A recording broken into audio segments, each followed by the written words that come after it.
Hello everyone, এখন আমি তোমাদের সঙ্গে উড়িষ্যাতে অবস্থিত পুরী শহর থেকে 69 কিলোমিটার দূরে যে শান্তি স্তূপ, সম্রাট অশোক স্থাপিত যে শান্তি স্তূপ ধৌলিগিরি, সেটা সম্পর্কে আলোচনা করব। তো দেখো, এটা অনেক দূরে অবস্থিত পুরী শহর থেকে 69 কিলোমিটার। তো আসার সঙ্গে সঙ্গে যে চেক পয়েন্ট আছে, এখানে কিন্তু তোমাদের আসতে হবে, ঠিক আছে। এবং চেক পয়েন্টে আসার পরে এখানে তোমাদের টিকিট কাটতে হবে ওটিডিসি, যেখানে 20 টাকা নেবে পার হেড, আর গাড়ি পার্কিংয়ের চার্জটা কিন্তু আলাদা, ঠিক আছে। এন্ট্রি পয়েন্টে এই জায়গাতে কিন্তু তোমাদেরকে এন্ট্রি করতে হবে। এবং এখানে গাড়িটা রাখার পরে সে যে গাড়িতে আসো, দাদা বাসে হোক বা কারে হোক বা অন্য গাড়িতে হোক, সেটা কিন্তু এখানে কিন্তু পার্কিং করতে হবে। এবং পার্কিং করার আগেই দেখো, এই যে টিকিট কাউন্টারটা আছে, এই টিকিট কাউন্টারে কিন্তু টিকিট নিতে হবে। এবং টিকিট নেওয়ার পরে কিন্তু এখানে সেই ভেহিকেলটাকে, যেটাকে তুমি নিয়ে এসেছো, সেটাকে নিয়ে কিন্তু সরাসরি ওই পিস পকেটের কাছে যেতে পারবে না, ঠিক আছে। তো এখানে আপনার রাখার পরে যে টিকিট আছে, সেই টিকিটেই কিন্তু তোমাদের এখানে এদের নিজস্ব ওটিডিসি মানে উড়িষ্যা গভর্নমেন্টের যে বাস আছে, সেই বাস থেকেই কিন্তু তোমাকে টিকিটটা নিতে হবে। এবং তারা নিজেদের বাসে করেই কিন্তু পৌঁছে দেবে। আবার তোমরা সেই বাসেই তোমরা চলে আসতে পারবে। তবে একটা কথা বলে রাখি, যে বাসে যাচ্ছ সেই বাসেই রিটার্ন করতে হবে এমনটা কিন্তু নয়। যে কোনো বাস ধরে তুমি যেতে পারো, যে কোনো বাস ধরে কিন্তু তুমি সেখান থেকে আসতে পারো। এখান থেকে দূরত্ব খুব বেশি হবে না, বড়জোর 5 থেকে 6 কিলোমিটার। হ্যাঁ, পাহাড়ের ওপরে অবস্থিত একটু উঁচু জায়গা, ঠিক আছে। তো আমরা দেখো এখানে পৌঁছে গেছি। আমরা পৌঁছে যাইনি, এখন আমরা এখান থেকে বাস ধরবো। এবং বাস ধরার পরে এই যে এখানে এসে আমাদের এই যে দেখো টিকিটটা এখানে আমাদের দিতে হলো, এবং টিকিটটা এখানে এন্ট্রি করতে হবে, ঠিক আছে। এই যে ভদ্রলোক বসে আছেন, এই যে অফিস দেখতে পাচ্ছ এখানে, এই যে office for Dhauli development corporation. তো এখানে এই অফিসের মধ্যে কিন্তু ওই টিকিটটাকে এন্ট্রি করতে হবে, এবং সেই টিকিট অনুযায়ী কিন্তু এখানে একের পর এক কিন্তু বাসে উঠতে হবে, ঠিক আছে। আপনি যে কোনো বাসে যেতে পারেন, যে কোনো বাসে আসতে পারেন। এই ওটিডিসির বাস কিন্তু শুধুমাত্র যে নির্দিষ্ট বাসে যেতে হবে আসতে হবে এমনটা কিন্তু নয়। তো এখানে এন্ট্রি করার পরে আমরা কিন্তু চলে এলাম।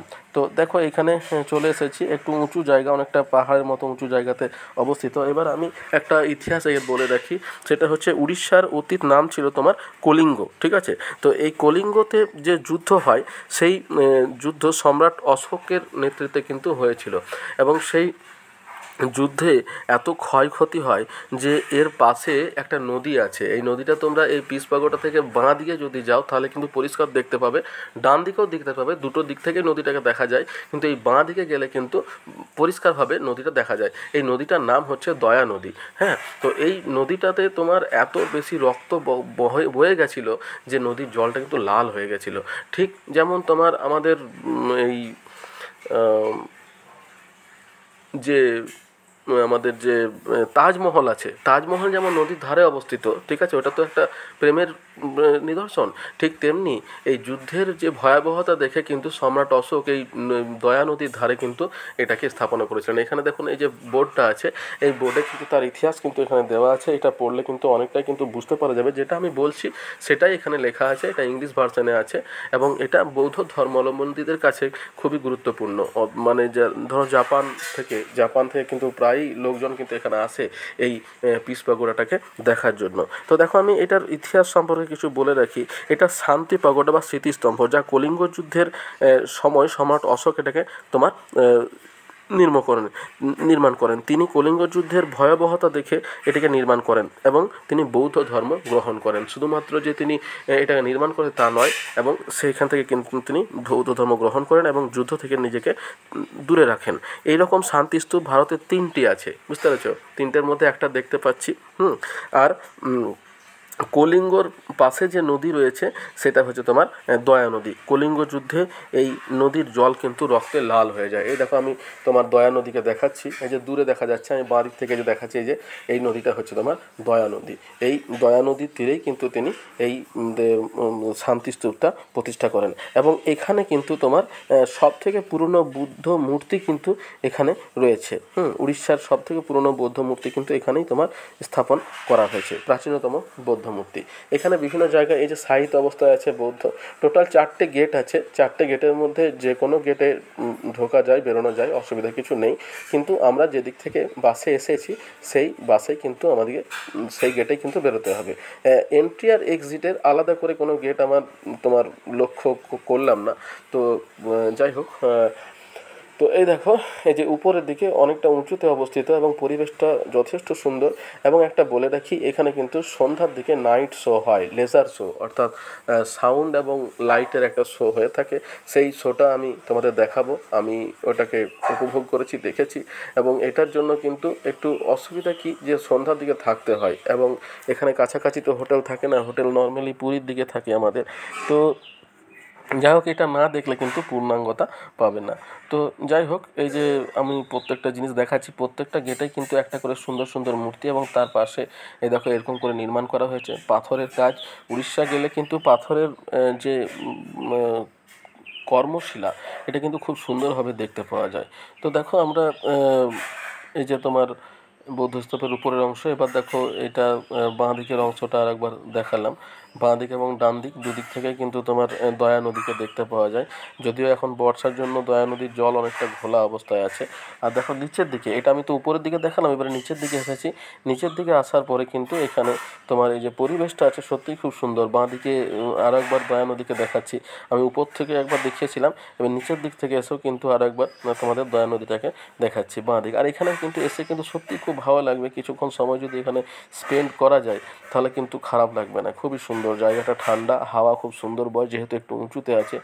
আর এমনিতেই তো ধরো আমরা বেশিরভাগটাই তো সমুদ্র দেখতে আসি, তো এখানে এলে কিন্তু একটু অন্য রকমের ফিলিংস কিন্তু তোমার অনুভব হবে। আর এই যে একটা প্রাচীন ইতিহাসের সাক্ষী, উড়িষ্যার অতীত নাম যে কলিঙ্গ ছিল, সেটা কিন্তু এখানে এসেই কিন্তু আমরা পরিষ্কার বুঝতে পারি। এবং বৌদ্ধ ধর্মের যে গুরুত্ব, অর্থাৎ সম্রাট অশোক, তিনি তো একটা দক্ষ মানে যোদ্ধা ছিলেন। তো তিনি এই যুদ্ধের খারাপ দিকটা কিন্তু এই বৌদ্ধ ধর্মের আসার পরে কিন্তু তিনি খুব সুন্দর বুঝতে পারেন এবং তার যুদ্ধের ভয়াবহতা তাকে মর্মাহত করে এবং উনি বৌদ্ধ ধর্ম গ্রহণ করেন এবং এখানে পিস পাগোডা, অর্থাৎ এই শান্তি স্তূপটা কিন্তু তিনি এখানে প্রতিষ্ঠা করেন। তো এইটাকে দেখতে বহু মানুষ দূর দূরান্ত থেকে আসে, বিশেষ করে যেহেতু এটা তোমার জাপানিদের একটা বিশাল আকর্ষণ। কেননা বৌদ্ধ ধর্মাবলম্বী মানুষ সবথেকে বেশি জাপানে আছে, তাই বিশ্বের বহু মানুষ জাপানিদের সঙ্গে সঙ্গে কিন্তু এই পিস পাগোডা দেখার জন্য আসে এবং বৌদ্ধ ধর্মের গুরুত্বটা কিন্তু এখানে এসে অনেকটাই অনুধাবন করতে পারেন। এবং উড়িষ্যার সবথেকে প্রাচীন বৌদ্ধ মূর্তি কিন্তু এখানেই রয়েছে। যদিও আমরা তোমার উদয়গিরি, ধৌলগিরি, এই যে দুটো পাহাড় আছে আমাদের উদয়গিরি, খণ্ডগিরিতেও তোমার বৌদ্ধ মূর্তির দেখতে পাওয়া যায় উদয়গিরিতে। তো সেটা যাই হোক, কিন্তু এখানে তোমার সবথেকে পুরনো মূর্তি কিন্তু এখানেই অবস্থিত। তো যাই হোক, দেখো কত সুন্দর একটা নিদর্শন। এবং এখানে এলে রাতের যে লেজার শোটা আছে, রাত নয় সন্ধ্যা, গ্রীষ্মকালে 7:30টা আর শীতকালে 7টার সময় একটা লেজার শো হয়ে থাকে। তো সেই লেজার শোটা আমি তোমাদের দেখাবো। তো ওইখানে কি হয়, এই যে তোমার এই যে পিস পাগোডার যে ইতিহাস বা গুরুত্বটা, সেটা কিন্তু এখানে পরিষ্কার করে বোঝানো হয়। তো যাই হোক, আমাদের আপাতত পিস পাগোডাটা দেখা শেষ হলো। এরপর আমরা তোমার একটু ফিরে যাব, তারপর সন্ধ্যার দিকে আবার এসে পরে একই রকম পদ্ধতিতে ওটিডিসির বাসে এসে পরে কিন্তু আমরা এই লেজার শোটাকে কিন্তু উপভোগ করব। তো যাই হোক, টাইমিংটা কিন্তু আমি বোর্ডে প্রথমেই দেখিয়ে দিয়েছি, ওই টাইমিংটা একটু দেখে নেবে, তাহলে কিন্তু ভালো হবে। এরপর দেখো এই রাস্তা বেয়ে আমরা আবার ওই চললাম লেজার শো দেখতে। তো যাই হোক, প্রথমে অন্ধকার, এখানে অন্ধকার অবস্থাতেই থাকবে। অন্ধকার অবস্থা না হলে লাইট এবং সাউন্ডের কাজটা কিন্তু পাওয়া যাবে না। আমি প্রথমেই বলে রাখি, সাউন্ডটা কিন্তু আমি দেখাতে পারছি না, তার কারণ হচ্ছে কপিরাইটের সমস্যা হবে, যার জন্য সাউন্ডটা কিন্তু, তার কারণ হচ্ছে তারা তো আর নতুন করে কোনো সাউন্ড সৃষ্টি করে না, তারা একটা সাউন্ড আর কি তাদের সেভ থাকে এবং সেটা থেকেই আর কি সাউন্ডটা দেখায়। তো আমি সাউন্ডটাকে দেখাতে পারছি না, শুধুমাত্র লাইট এবং তার সঙ্গে সঙ্গে ভিডিওটা আমি তোমাদের দেখানোর চেষ্টা করছি। তো শুরু হবে, মোটামুটি বেশিক্ষণ সময় লাগে না, আমি 10 মিনিটের মধ্যে যতটা পারার আমি শুরু করছি। তো দেখো লেজার শো শুরু হয়ে গেছে। এটা সাউন্ডটা যদি তোমরা শুনতে চাও তাহলে এদের যে অফিসিয়াল সাইট আছে ইউটিউবের, সেখানেও তোমরা এটা দেখে নিতে পারো। তো দেখো, আমি দিনের বেলাতে দেখিয়েছিলাম যে কিভাবে তোমার ওই যে শান্তি স্তূপটা নির্মাণ করেছিল, পুরোটাই প্রায় সাদা, এবং তার উপরে এই যে লাইটের কাজ, এটা কিন্তু দেখতে খুব ভালো লাগে। আর সাউন্ডটাও সত্যি খুব সুন্দর। যদি সাউন্ডটাকে সরাসরি উপভোগ করো তাহলে কিন্তু আরও ভালো লাগবে। তো আমি যতটা পারছি দেখাচ্ছি। সাউন্ড আর লাইট দুটোর কম্বাইনেশন যদি দেখার হয় তাহলে কিন্তু এদের অফিসিয়াল যে ইউটিউব সাইট আছে সেখান থেকে তোমরা দেখে নিতে পারো। আর আমরা যদি এটাকে দেখাতে চাই তাহলে কিন্তু কি হবে, কপিরাইটের সমস্যাটা কিন্তু হবে। তো যাই হোক, উপভোগ করো জিনিসটাকে, উপভোগ করলেই ভালো, এইভাবে দেখানো হয়। আর যদি তোমরা কেউ এসে থাকো তাহলে এটাকে অ্যাটেম্প করার চেষ্টা করবে, যদিও কাজটা কঠিন। তার কারণ হচ্ছে শুধুমাত্র এই লেজার শো বা লাইট শো এর জন্য একটা দিন পুরোপুরি এখানে থাকা, আবার এখান থেকে যাওয়া। তার কারণ এখানে কাছাকাছি কিন্তু থাকার ব্যবস্থা খুব একটা ভালো আছে বলে আমি কিন্তু দেখলাম না। অর্থাৎ শুধুমাত্র এটার জন্যই হয়তো তোমাদের কাছাকাছি আসতে হতে পারে, বা হয়তো শেষের দিকে এটা দেখতে আসতে হতে পারে, তাহলেই হবে। কিন্তু যেহেতু দূরত্বটা অল্প না, প্রায় 69 কিলোমিটার পুরী থেকে ডিস্টেন্স, তো তার জন্য একটু অসুবিধা হয়। তো যাই হোক, দেখো প্রথমেই যে অশোক চক্র, অর্থাৎ সম্রাট অশোকের যে চক্র, সেই অশোক চক্রটাকে এটার উপরে দেখানো হচ্ছে। মোটামুটি 10 মিনিটের মধ্যে আমি শেষ করার চেষ্টা করব। এরপরে তার যে সিংহ, অর্থাৎ 4টে দিক, তার মধ্যে 3টে দিক আমরা আমাদের টাকাতে দেখতে পাই, আর একটা লিপ্ত থাকে। 4টে সিংহ মূর্তি পিছনে পিছনে লাগানো থাকে, সেই জিনিসটাকে দেখানো হচ্ছে। এটা গেল 1 নাম্বার। এরপর এই যে এখানে একটা মূর্তি এবং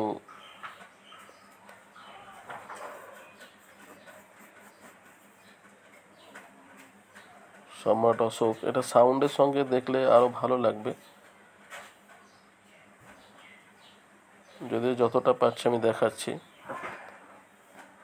এখানে একটা মূর্তি দেখানো হচ্ছে,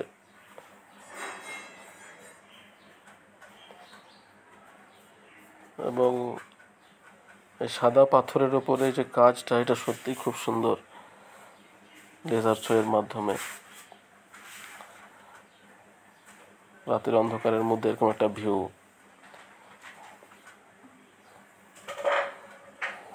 সবই দেখতে ভালো লাগবে।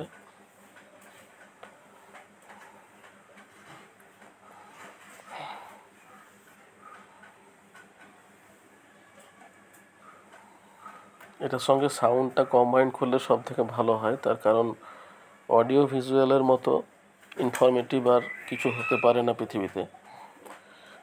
অডিও ভিজুয়াল অল্প সময়ে, অল্প টাইমে সহজেই হৃদয়গ্রাহী হয়, যার জন্য এটাকে করা হয়েছে। এটার ইতিহাস সম্পর্কে যেটুকু বলেছি আমি, সেটুকু সম্পর্কে এখানে মোটামুটি দেওয়া আছে। অর্থাৎ সম্রাট অশোক কীভাবে বৌদ্ধ ধর্মের প্রতি আকৃষ্ট হয়ে বৌদ্ধ ধর্ম গ্রহণ করেন, এবং তার যুদ্ধের যে তরবারি, সেটা তিনি এখানে নিক্ষিপ্ত করেন। তো এই দেখুন, এখানে এক এক করে দেখানো হচ্ছে সেই ইতিহাস। এবং যে দয়া নদী, সে দয়া নদী যে প্রথমে জলের রং ছিল, তারপর সেটা রক্তে লাল হয়ে যায়, এরকম যে ইতিহাস, সেটা দেখানো হচ্ছে। এবং সেটা থেকেই তিনি, ঠিক যেমন তাজমহল নির্মাণ করেছিলেন, ঠিক একই রকমভাবে এই নদীর তীরে এই পিস পাগোডাটা নির্মাণ করেন সম্রাট অশোক। যদিও দুটোর মধ্যে সম্পর্ক কিছু আছে বলে মনে হয় না, কিন্তু আমার এটা একটা তুলনা করার ইচ্ছা হলো, তাই আমি বললাম যে এই দেখো, যে ইতিহাসটা আমি বলতে চেয়েছিলাম সেই ইতিহাসটাই মোটামুটি বলা হচ্ছে, যে দয়া নদী রক্তে লাল হয়ে যাওয়ায় এইখান থেকেই উনি এই যুদ্ধের ভয়াবহতা, এবং উনি এই রাজ্য থেকে করবেন কি যদি মানুষ এভাবে মরতে থাকে, এরকম একটা ফিলিংস কিন্তু তার কাছে আসে, যে যুদ্ধ হলে যদি এত এত প্রজা যদি আমার মারা যায়, তাহলে আমি এই রাজ্য নিয়ে করবোটা কি? তো এই ধারণা থেকেই উনি এখানে বৌদ্ধ ধর্ম গ্রহণ করেন এবং তার একটা শান্তি স্তূপ এখানে কিন্তু উনি প্রতিষ্ঠা করেছিলেন। তো দেখো, যদি ভিডিওটা তোমাদের ভালো লেগে থাকে তাহলে একটা লাইক দিও, বন্ধুদের সঙ্গে শেয়ার করো, চ্যানেলটা সাবস্ক্রাইব করে রাখো। আর যদি কোনো প্রশ্ন থাকে আমাকে কমেন্ট বক্সে কমেন্ট করো, আমি তোমাদের প্রশ্নের উত্তর দেওয়ার চেষ্টা করব। নাইট শোটা দেখলে সত্যি খুব ভালো, এত সুন্দর একটা ফিলিংস। মোটামুটি আধ ঘন্টার একটা আয়োজন থাকে, 30 মিনিটের। শীত আর গ্রীষ্মে একটু আলাদা আলাদা হয়। তো এইভাবে একটা স্মৃতিস্তম্ভের ওপরে এই যে অ্যাডজাস্ট করে যে তোমার লাইটিং কাজটা দেখানো, এটা কিন্তু সত্যিই খুব ভালো এবং দেখে ভালো লেগেছিল। দেখো এই যে মূর্তিটা, অর্থাৎ যে চিন্তাধারা থেকে এটাকে নির্মাণ করা হয়েছে সেই চিন্তাধারাটিকে পরিষ্কার করে এখানে তুলে ধরা হয়েছে যে এইভাবে নির্মাণ করা হয়েছে। এই যে আর্কিটেক্ট, অর্থাৎ এই আর্কিটেক্টটা এই চিন্তাধারা থেকে এসেছে, এরকম একটা ধারণা, এরকম একটা ইতিহাস এখানে কিন্তু দেখানো হচ্ছে। তো যাই হোক, এরকম একটা হলো। এরপরে এই যে অতীতের কিছু মূর্তি দেখানো হচ্ছে। উড়িষ্যাতে এলে মন্দির আর প্রত্যেকটাই পাথরের কাজ, এটা কিন্তু সত্যিই খুব ভালো লাগে এবং এখানে পাথর অ্যাভেলেবেল। আমি যেটা দেখেছি এখানে বাড়িও কিন্তু পাথর দিয়ে নির্মাণ করে থাকে। নিচের অংশটা আমি কয়েকটা জায়গাতেই দেখলাম যে বাড়ির নিচের অংশ কিন্তু পাথর দিয়ে নির্মাণ করছে। এতে সুবিধাটা কি, নোনা লাগে না। আমরা ইট দিয়ে নির্মাণ করলে যেমন খুব সহজে নোনা লেগে যায়, পাথর দিয়ে নির্মাণ করলে কিন্তু নোনা লাগে না। আর এখানে পাথরের মূর্তি অ্যাভেলেবেল। এবার দেখো এখানে এই যে বৌদ্ধ ধর্ম, অর্থাৎ এই যে কলিঙ্গ যুদ্ধের যে ভয়াবহতা এবং নদীতে, দয়া নদীতে যে রক্তের বন্যা, সেখান থেকে উনি বৌদ্ধ ধর্মের প্রতি আকৃষ্ট হন এবং শান্তির যে বাণী, সেই শান্তির বাণীর প্রতি যে আকৃষ্ট হন এবং তিনি তরবারি ত্যাগ করেন। এবং তারপর এখানে উনি এই স্মৃতি শান্তি প্যাগোডাটা, স্মৃতিস্তম্ভটা উনি এখানে প্রতিষ্ঠা করে থাকেন। তো যাই হোক, আমরা অনেক সময় এটাকে যেহেতু পুরী শহর থেকে অনেকটা দূরে, তাই একটু আমরা অ্যাভয়েড করে যাই, অনেক সময় দেখা হয় না। কিন্তু এটা দেখলে কিন্তু একটা বিশাল ইতিহাসকে কিন্তু আমরা জানতে পারবো। মোটামুটি 69 কিলোমিটার দূরে, এবং এই রাস্তাতেই আমাদের যে টেম্পলটা পড়ে সেটা হচ্ছে কোনার্ক টেম্পল বা সূর্য মন্দির। সেই সূর্য মন্দিরটা দূরত্ব প্রায় 9 বা 10 কিলোমিটার, এবং সেখান থেকে আবার 60 কিলোমিটার দূরে রয়েছে এই ধৌলিগিরি। এর কাছাকাছি আর সেভাবে কিছু নেই, শুধু এটাই। কিন্তু এটা দেখলে কিন্তু ভালো লাগবে। তো যাই হোক, আমি পুরো ভিডিওটা আমি তোমাদের দেখালাম যতটা পারলাম। পুরোটা হয়তো আমি ক্যামেরা করতে পারছি না, আর সাউন্ডটা দেখাতে না পারার জন্য খুবই দুঃখিত। তোমরা সাউন্ড যদি দেখতে চাও তাহলে ওদের যে অফিসিয়াল ইউটিউব সাইট আছে সেখান থেকে সাউন্ড আর দুটোই কিন্তু দেখে নিতে পারবে। এবং ওটা কিন্তু ইংলিশে বলবে, হ্যাঁ, ইংলিশে তোমাদেরকে বুঝতে হবে। আর ইংলিশ বুঝতে পারলে তো খুবই ভালো, আর যদি ইংলিশে বুঝতে না পারো তো সেক্ষেত্রে তোমরা এই ভিডিওটা দেখে নিতে পারো, তাহলে কিন্তু তোমাদের পুরোপুরি হয়ে যাবে। তো যাই হোক, এই যে এটার গুরুত্ব এবং এইভাবে এটা তৈরি করা হয়েছে এবং 4টে দিকেই বৌদ্ধ মূর্তিকে স্থাপনা করা হয়েছে। এটাই হচ্ছে এর ইতিহাস। ঠিক আছে, লাইটিং কালার চেঞ্জ হচ্ছে এবং চেঞ্জ হওয়ার সঙ্গে সঙ্গে এটাকে দেখানো হচ্ছে। তাহলে এতদূর পর্যন্তই, দেখা হচ্ছে পরের ভিডিওতে। ভালো থেকো, সুস্থ থেকো, ধন্যবাদ।